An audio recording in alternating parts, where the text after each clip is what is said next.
Magandang oras mga kababayan, narito na ang pinaka-latest update natin sa magiging lagay ng ating panahon ngayong araw at sa susunod na 24 oras. Yung bagyo na minomonitor natin sa labas ng ating area of responsibility na may international name na Saudel ay pumasok na po sa loob ng PAR. Ito ay binigyan natin ng local name na Obet. Huling namataan yung sentro nito sa layong 1,350 kilometers east-northeast ng extreme northern Luzon. Taglay nito yung lakas ng hangin na 165 kilometers per hour malapit sa sentro at pagbugso na umaabot sa 205 kilometers per hour. West-northwestward po yung pagkilos nito sa bilis na 30 kilometers per hour and sa ngayon po ay wala itong direct effect sa anumang bahagi ng ating bansa. Ngunit sa mga susunod na araw habang kumikilos po ito generally pa northwestward is ma-enhance po nito yung habagat. So yung habagat po yung ina-expect natin na magdudulot ng mga pag-ulan sa malaking bahagi po muli ng Luzon sa mga susunod na araw. And sa ngayon po, prevailing pa din yung habagat natin sa malaking area po ng Luzon. Hindi po siya ganoon kalakas kung i-compare nung mga nakaraang araw, pero meron pa rin po tayong mararanasan na maulap na kalangitan. May mga scattered na mga pag-ulan pa rin po dito sa Metro Manila, maging sa bahagi din ng Ilocos Region, Cordillera Administrative Region, Cagayan Valley, Central Luzon, maging sa Cavite, Batangas at Rizal. So possible po lalo-lalo na sa hapon at gabi yung mga thunderstorms, kaya pag-iingat pa rin po para sa ating mga kababayan.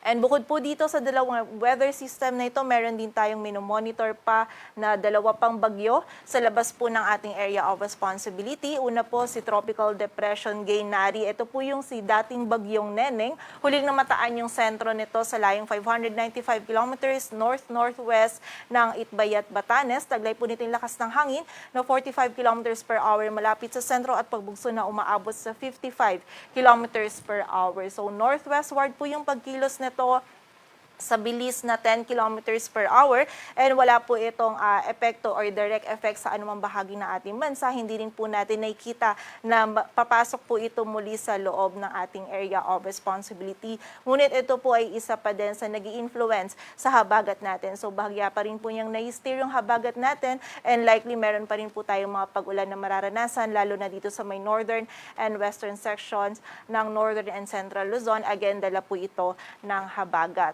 Also, meron din tayong minomonitor pa na tropical storm. Ang international name naman nito ay Atsani, huling namataan sa layong 1,765 kilometers east of Central Luzon. Ang movement po nito ay east-northeastward sa bilis na 35 kilometers per hour. So palayo rin po ito dito sa ating area of responsibility. And meron po tayong dalawang scenario for tropical storm Atsani. Kung magiging malapit po ito dito kay Bagyong Obet, posible pong sa mga susunod na araw is mag-weaken ito into a low pressure area at maging trough na lamang po ni Bagyong Obet. Ngunit kapag naging mas malaki po yung distance nila, posible pong sumunod lamang po ito dito sa track ni Bagyong Obet and then possible po na pumasok ito sa loob ng ating area of responsibility but by Wednesday. But sa ngayon po wala naman tayo nakikitang magiging direct effect nito sa anumang bahagi ng ating bansa. And muli po, habagat pa rin yung nakikita natin na makaka-apekto ngayon maging sa mga susunod na araw, lalo na po for most area of Luzon. And sa mga susunod na araw is nakita po natin na i-enhance nito ni Bagyong Obet yung habagat. So ito po yung ating latest forecast track analysis ni Bagyong Obet. Generally, west-northwestward po yung magiging pagkilos nito in the next 24 hours and then mas magiging pakaluran po yung or westward yung pagkilos niya. So nakikita po natin dito magiging mabilis lamang po yung paglagi niya dito sa loob ng ating area of responsibility. Within the next 12 hours, possible po ay lumabas na din po ito ng PAR and then continue niyang babaybayin itong karagatan sa may south ng Japan. So nakikita po natin likely habang binabaybay niya po itong north ng northern boundary ng PAR natin ay i-enhance niya po yung habagat. So wala po siyang magiging direct effect sa anumang bahagi ng ating bansa pero ito pong si Bagyong Obet yung nakikita natin na mag-e-enhance ng habagat. So likely po na makakaranas tayo ng hanggang sa mga malalakas po ng mga pag-ulan sa mga susunod na araw for most areas of Luzon. In terms of intensity naman, nakikita natin na within typhoon category pa rin po siya hanggang Thursday. Though weakening yung trend niya, within typhoon category pa rin po yung nakikita natin na intensity niya. And by Friday naman, posible po itong mag-downgrade into a severe tropical storm.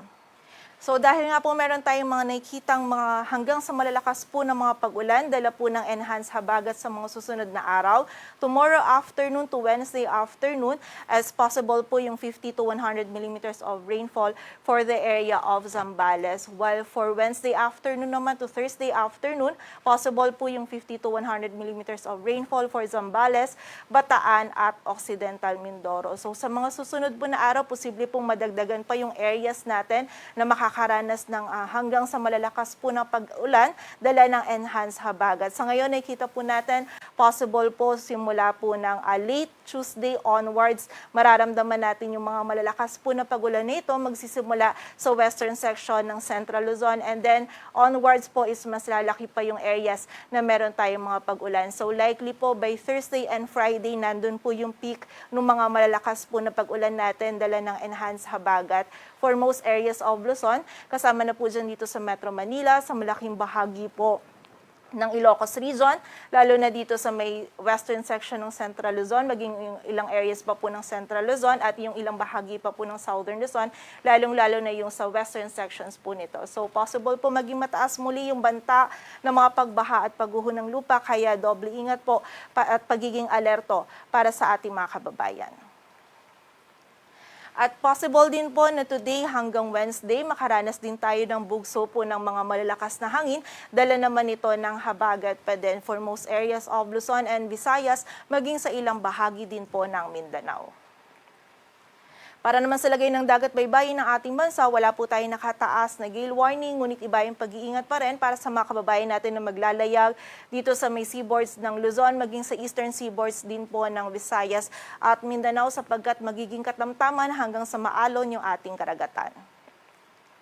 At para naman sa maging lagay ng ating panahon, bukas, araw ng Martes, magiging maulap pa rin po yung ating kalangitan dito sa Metro Manila, Ilocos Region, Cordillera District Region, Cagayan Valley, maging dito din sa area ng Cavite, Batangas, Laguna, Rizal, at dito din sa area ng Occidental Mindoro. Dala po ito ng habagat. Likely po yung mga pag-ulan natin or thunderstorms ay sa hapon at gabi, kaya pag-iingat po para sa ating mga kababayan.